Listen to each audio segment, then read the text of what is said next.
जी हाँ, सहारा का क्लेम का पैसा पहला अमाउंट जो 10,000 है वो आ गया है और उसकी रिगार्डिंग ही मैं इस वीडियो में बात करूँगी। अगर आप इंटरेस्टेड हैं आप प्लीज़ देखिए, आपको बहुत सारी जानकारी मिलेगी, चाहे वो छोटी हो बड़ी हो, आपके हर काम की चीज़ें इस पर्टिकुलर वीडियो में आपको देखने को मिलेगी। Hey guys, welcome back to my channel. मेरा नाम है मीनू मुखर्जी और ये वीडियो जो आज का वीडियो देख रहे हैं आप थंबनेल से समझ गए होंगे, ये सहारा के अपडेट के बारे में है, सहारा के क्लेम के बारे में है।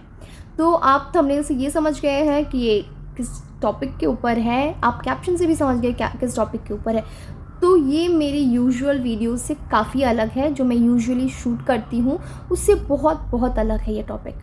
सो ये वीडियो शूट करने का मेरा एक ही कारण है, दैट इज़ कि अगर आपको इन्फॉर्मेशन वो नहीं पता है तो मैं अपने वीडियो के थ्रू आपको थोड़ी हेल्प करना चाहती हूँ, ताकि आप भी थोड़ी इसके बारे में अवेयर हो सकें।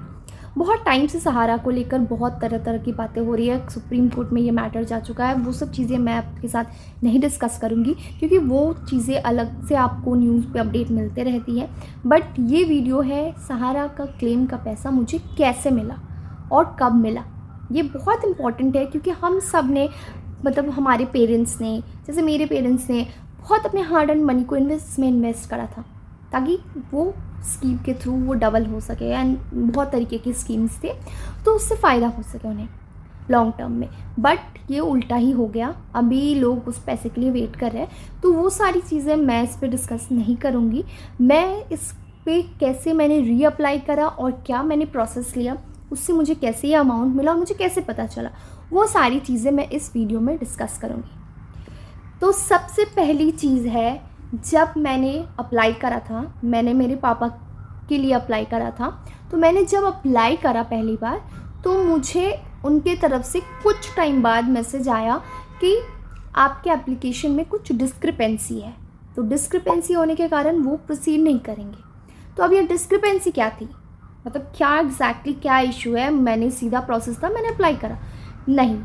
इनका कहने का मतलब था कि डिस्क्रिपेंसी का मतलब है कि आपके एप्लीकेशन में कुछ मिसिंग है।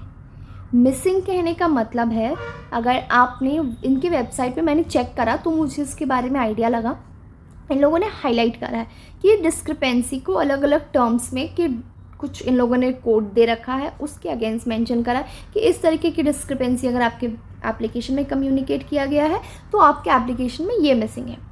तो मैं कुछ एक दो डिस्क्रिपेंसी की बात करूँगी, मैं उतने डिटेल में नहीं बात करूँगी।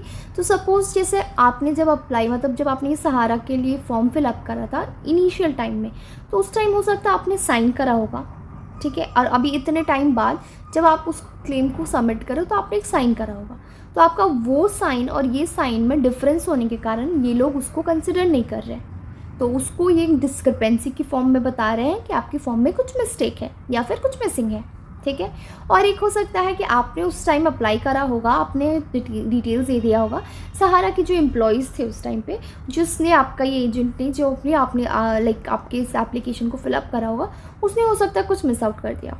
तो जिस कारण से वो डिटेल्स, अगर अभी आप वेबसाइट पे अपलोड कर रहे हो CRCS की वेबसाइट से, और अभी आप जो डिटेल्स दे रहे हो उसमें मैच नहीं कर रहा है, तो इसीलिए वो कह रहे हैं कि आप फिर से रीअप्लाई करो, तब जाके हम इसको कंसिडर करेंगे।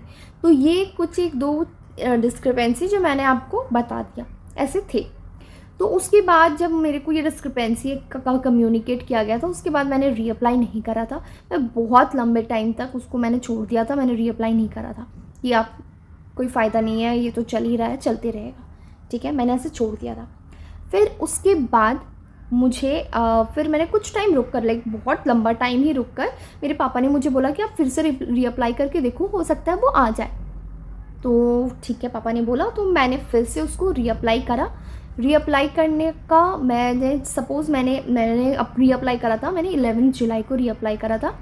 रीअप्लाई करने के बाद हर बार CRCS की तरफ से मैसेज आता है, मतलब आप जब भी कोई भी कुछ भी कम्युनिकेट करते हैं, वो लोग कम्युनिकेट कर देते हैं, मतलब कुछ भी अपडेट देना होता है, जैसे आपके एप्लीकेशन में डिस्क्रिपेंसी है या कुछ भी है, तो उन लोगों ने उसी तरह जब मैंने सबमिट करा तो मुझे मैसेज आया दैट मैं वो भी आपको बता देती हूँ मुझे क्या मैसेज आया।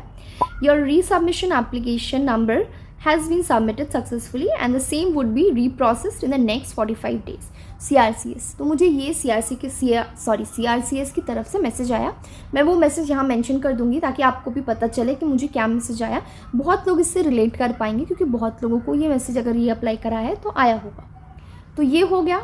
तो मैंने 11 जुलाई को अप्लाई करा. उसके बाद मैं आराम से थी, मुझे कुछ भी नहीं पता मैं क्या मतलब आएगा, क्योंकि मैं सुनने में बहुत तरीके की बातें सुनने को मिलती है कि आपको पैसे आएंगे नहीं आएंगे, कोर्ट में केस चल रहा है, तो ये सारी चीज़ें चल रही थी ऐसे ही. तो पापा ने मुझे एक दिन बोला कि यहाँ पे बहुत लोग बोल रहे हैं कि पैसे आ रहे हैं उन्हें. तो मैंने बोला हो सकता है तब हमारा भी आएगा, कुछ टाइम रुकते हैं. तो फिर उसके बाद मैंने ध्यान नहीं दिया. फिर मुझे एक दिन अभी फ्राइडे को, लास्ट फ्राइडे को मुझे मैसेज आया CRCS की तरफ से कि ₹10,000 through UTR number has been credited to your bank account number with number दे दिया इन लोगों ने against your claim application number dated 11/7/2024 CRCS. तो मुझे जब ये मैसेज आया तो मैंने सोचा कि ये मैसेज इन लोगों ने ऐसे ही कर दिया है क्या. तो फिर मैंने जाके अपना अकाउंट चेक करा तो मुझे दिखा कि येस, मुझे ये अमाउंट एग्जैक्टली 45 डेज़, मतलब मैंने 11 जुलाई को अप्लाई करा था, मुझे 23 अगस्त को ये अमाउंट रिसीव हुआ था. तो इस तरीके से फर्स्ट क्लेम का पैसा जो मैंने अप्लाई करा था उसका मुझे वो क्लेम का पैसा आ गया है. अभी आगे के क्या प्रोसेस है मैं वो फिर से चेक करूँगी क्योंकि मैंने वेबसाइट ट्राई करा, वेबसाइट बहुत स्लो है क्योंकि उसमें कुछ ना कुछ आप अप्लाई करोगे वन गो में वो होता ही नहीं है. तो उसी तरीके से मैंने एक दो बार ट्राई करा तो मुझे मतलब वो प्रॉब्लम आ रहे थे वेबसाइट में रीप्रोसेस का कि आगे के अमाउंट का कैसे अप्लाई करना है. वो मैं फिर से चेक करूँगी, चेक करने के बाद ही मैं रीअप्लाई करूँगी. और अभी तक जो भी मैंने प्रोसेस करा है एंड मुझे पैसे आने के बाद जो भी मैंने स्टेप्स देखा है बताया, आप में से बहुत लोगों ने हो सकता है जब आपको पहले डिस्क्रिपेंसी कम्युनिकेट की गई तो आपने रीअप्लाई नहीं करा होगा. तो उन लोगों को भी अगर आपको कोई भी हेल्प चाहिए, कोई भी प्रोसेस में कोई भी गाइडेंस चाहिए तो आप प्लीज़ कमेंट करना, मैं आपको वो गाइडेंस दे दूँगी. और अगर आपको रिक्वायर्ड हुआ कि ये प्रोसेस कैसे आप रीअप्लाई करेंगे मैं वो भी आपको बता दूँगी अगर आपको उसकी हेल्प चाहिए. तो आप प्लीज़ अगर आपको इस तरीके का कोई भी गाइडेंस चाहिए सहारा से रिलेटेड तो आप प्लीज़ कमेंट करना. कमेंट करके आप अपना प्रॉब्लम बताओ, मैं उसके रिगार्डिंग आपको सल्यूशन दे दूँगी. इतना बेसिक आप कर सकते हो और करके आपके बेसिक पैसे मतलब जो आपके अपने पैसे हैं वो आपको मिल सकते हैं. तो आप प्लीज़ अपने तरफ से कोई भी स्टेप्स बाकी मत रखिए. मेरा यही रिक्वेस्ट है कि आप अपनी तरफ से कंप्लीट रखिए अपना स्टेप्स, ताकि क्या हो कि आप कंप्लीट हो, जब भी उनके एंड से सरकार की तरफ से पैसे आने शुरू होंगे तो वो हमें मिलने शुरू हो जाएंगे. जैसे अभी देखो इन लोगों ने फर्स्ट स्टेप के 10,000 दे रहे हैं और मैंने लेटेस्ट देखा कि अभी तक 5 लाख तक का उन लोगों ने बोला कि 5 लाख तक का वो क्लेम वापस करेंगे. कैसे करेंगे वो मुझे नहीं पता क्योंकि मुझे जो भी वेबसाइट पे दिखा मैंने आपको बताया. और आपको कोई भी हेल्प चाहिए, आपको कोई भी गाइडेंस चाहिए तो आप कमेंट करना, मैं उसके रिगार्डिंग आपको गाइड कर दूंगी. और अगर रिक्वायर्ड हुआ जिन लोगों को कि मुझे रीअप्लाई कैसे करना है उसके लिए भी कोई हेल्प चाहिए तो आप वो भी कमेंट कर सकते हैं, मैं वो भी बता दूंगी. और अगर आपको ये वीडियो आपके काम का लगा, आपके यूज़फुल लगा तो आप प्लीज़ इसे लाइक करें एंड सब्सक्राइब करें मेरे चैनल को. Thank you.